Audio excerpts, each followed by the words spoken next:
Good afternoon, everyone. Let me begin by warmly acknowledging the chairman of the Bermuda Housing Corporation, MP Chris Famous. Welcome aboard, sir. Welcome to St. George's. And I'd also like to welcome his hardworking board members, as well as the dedicated team at Bermuda Housing Corporation, led by CEO Mr. Paul Martin. Thank you, Paul. Amen, sir. MP Renee Ming sends her apologies as she is off island. It's a pleasure to welcome you here today to this historic Chelsea property in St. George's, a listed building that dates back to 1874. This beautiful structure, which has been part of Bermuda's story for nearly a century and a half, is now part of our ongoing mission to meet the housing needs of Bermudians.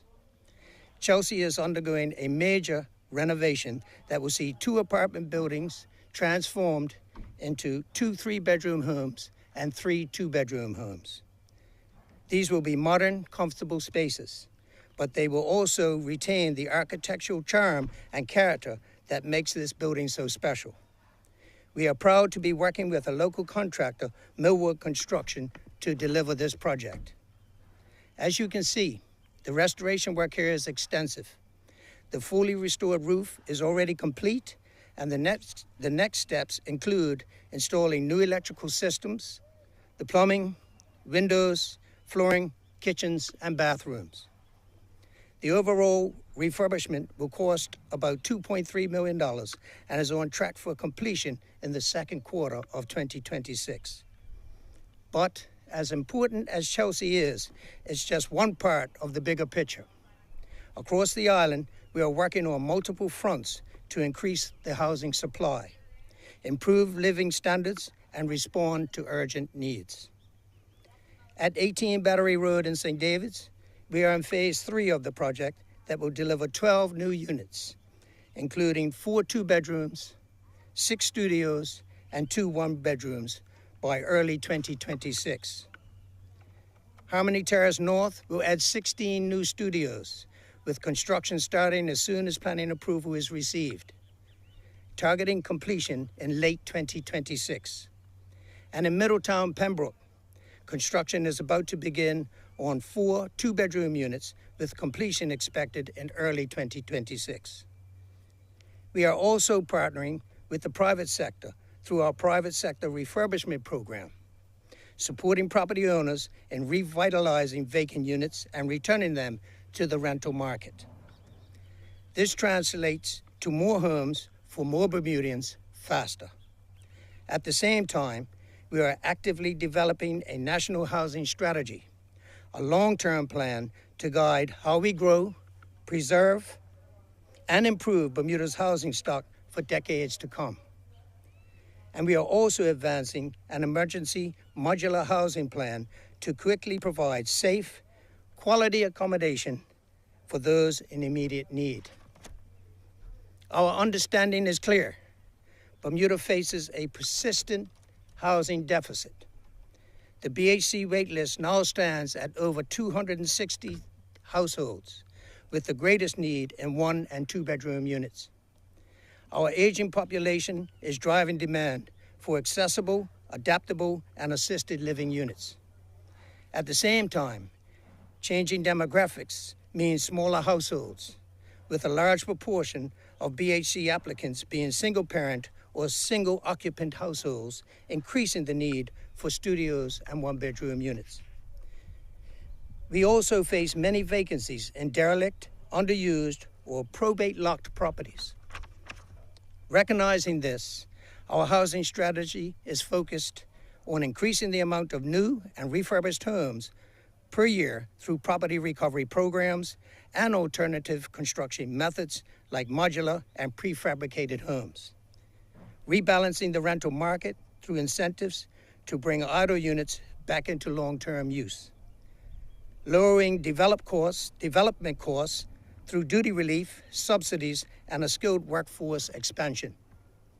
Modernizing planning rules to enable faster, more flexible deliveries. Chelsea stands as a symbol of our commitment, a project that connects our past to our future, that respects heritage while delivering urgently needed homes. And it is just one piece of a comprehensive plan to ensure that every Bermudian has a safe, adequate, and affordable place to call home. I have said it before, and I'll say it again. This government remains deeply committed to delivering housing solutions that improve quality of life for all Bermudians.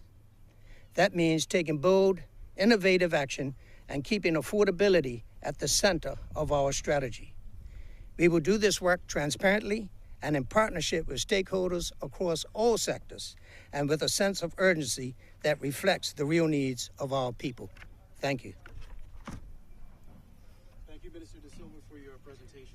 At this time, we're going to invite some questions from the media from the Royal Gazette. Don't be too long, it's hot out here. Thank you, Minister. Can you say approximately how long Chelsea has been vacant and when Bermuda Housing Corporation acquired the building? And when the roof was fully completed? It's been vested. Yeah, that's been years. It's been vacant over 8 years.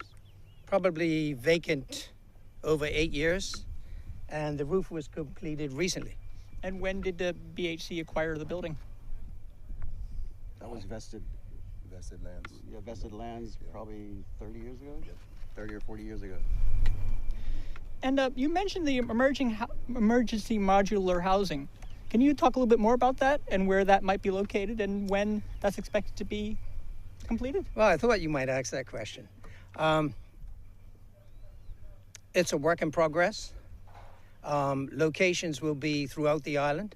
As you know, BHC have many properties around the island. You also know that Morgan's Point is under my remit, and that is being looked at, as well as Bermuda Land Management Company's properties, which there are many. So it'll be an assortment of properties that we will use for that. Thank you very much, Minister. Thank you, Minister, for your presentation, and thank you, everyone, for coming. And that concludes today's news conference, unless, Minister, you wish to add anything else? No, I'd just like to emphasize whilst we're here, I know I said it in my speech, but I'd really like to thank the hard work of the chairman, Chris Famous, the CEO, Paul Martin, his team. We have with us today three. We have three. Come forward, fellas. These three gentlemen, you'll know that we certainly thanked them publicly when we opened up the Harmony units not long ago. But these three gentlemen that you see here, I don't know how they do it because the plates are really, really full. But I'd like to thank you guys publicly for the work that you do and that you've done and continue to do. Appreciate it. Thank you very much.